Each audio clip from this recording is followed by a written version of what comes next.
Now here we are on to the next question. A question very much different in this paper.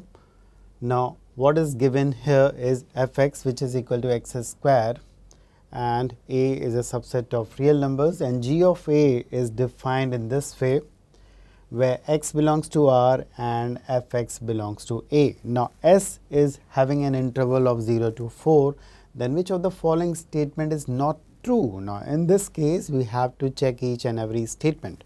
So let us first calculate what is g of S here.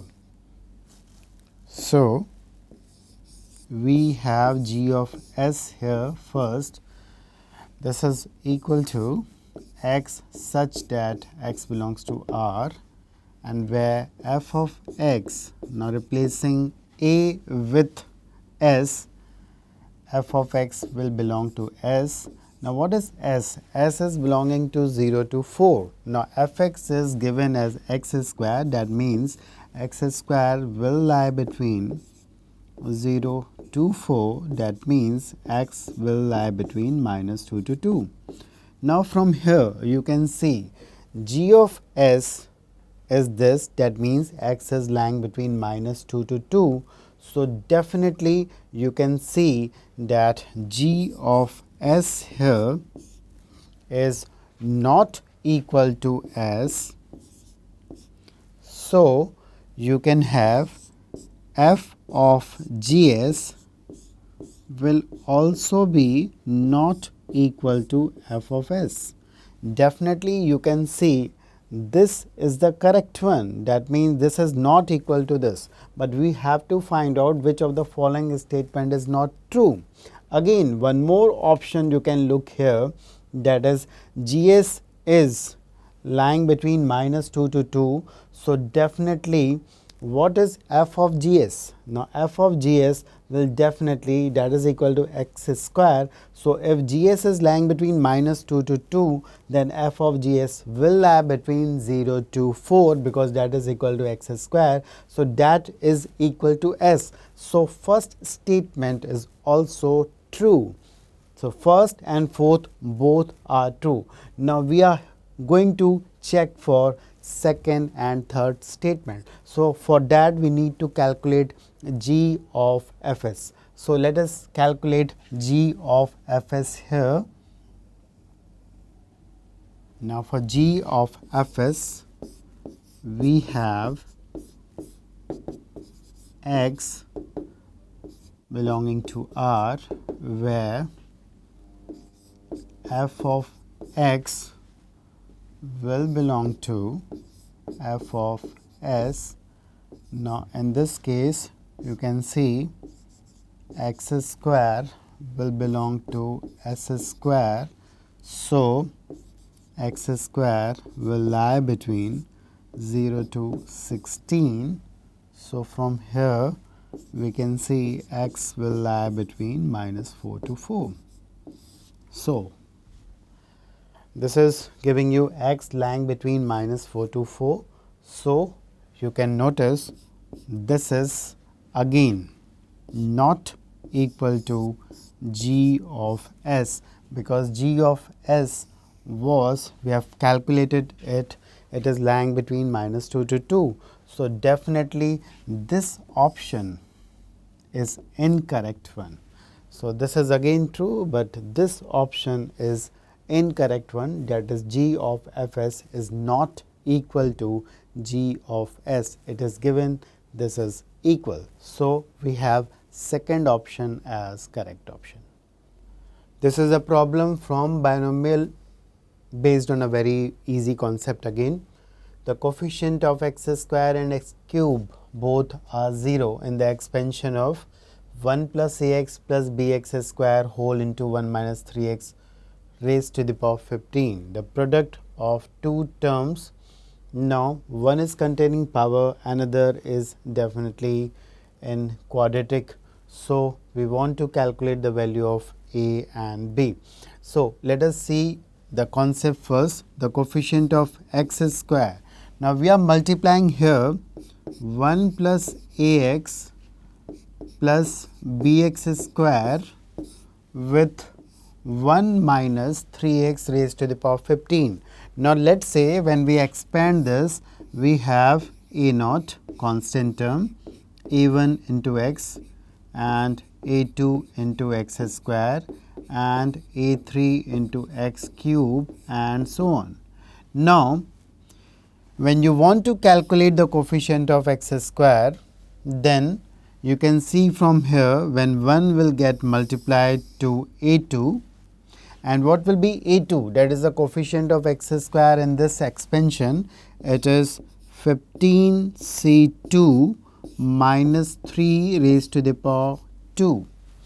And again next we will have coefficient of x square from here when this a will multiply with a1. Now, what is a1? a1 is the coefficient of x in this expansion, and that is equal to 15c1 into minus 3. Now, again we have to multiply with a as well, and again one more term containing x square from here we will get, it is b into a naught. Now, what is b here? The a naught from here will be again constant term, that is 15c0. So, into b, this is the coefficient of x square which is equal to 0. So, if you expand here, you will get 945 minus 45a plus b equal to 0. So, this is one equation containing two variables, that is a and b, but do not worry, we will be having one more equation because it is given that the coefficient of x cube is also equal to 0. Now, how to calculate the coefficient of x cube? You can easily see when this 1 will multiply with a3. Now, what is a3? It is the coefficient of x cube in the expansion of 1 minus 3x whole raised to the power 15. Again, when this will multiply with x square and bx square will multiply with a1. So, let us see the second relation we are having in a and b. So, 1 will multiply with a3 and a3 will be the coefficient of x cube. It is 15c3 minus 3 whole cube.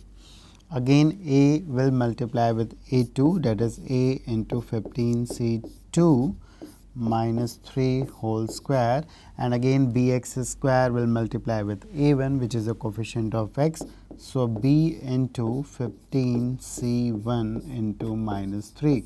Now, equating this to 0, we will have one more equation, and that is 273 minus 21a plus b equal to 0. So, you have to write it down. So, little bit lengthy one, a calculative one. Now, from these two equations you can get the value of a and b, and that comes out to be a will be 28 and b will be equal to 315. So, the option which is correct here is the fourth option. This paper is having one more problem from sequence and series.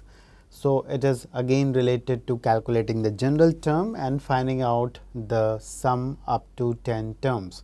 So, let us see the sequence here. It is 3, 5, 7, that is odd numbers are here, and again in the numerator you can see a series 1 cube, 2 cube, and again in the third term you have 1 cube, 2 cube, 3 cube, and denominator as well is containing one more series. So, easier one again, let us see how to write the general term first. The TR term from here you can see 3, 5 and 7. The general term of these odd term is 2r plus 1, and in the numerator you can see it is 1 cube plus 2 cube plus 3 cube and so on up to r cube, and in the denominator it is 1 square plus 2 square, it will go up to r square. Now, we can easily calculate this series which is going up to r, and you know it is r into r plus 1 by 2, the whole square of this. This is the numerator for us, and the sum of denominator again we know it is 1 by 6 into r plus 1 into 2r plus 1, and here again it is 2r plus 1.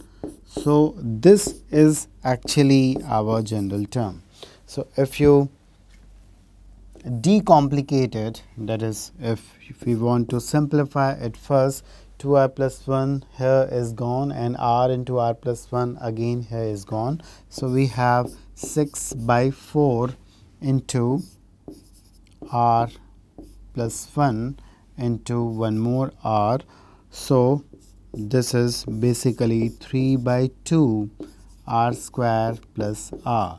Now the summation up to n terms or up to 10 terms. So first we are going to sum this up to n terms. So let us see the summation here of the TR term. So this is equal to 3 by 2 sigma r square plus sigma r here. So we are summing this up to n terms. We know this is 1 by 6 n into n plus 1 into 2n plus 1. And what is sigma r up to n terms? It is again equal to 1 by 2 n into n plus 1. So this is the summation, but we have to find out the sum up to 10 terms. So by putting n equal to 10, finally here the value can be easily seen, that is equal to 660. So the option which is correct here is the fourth option again. So let us see the next question.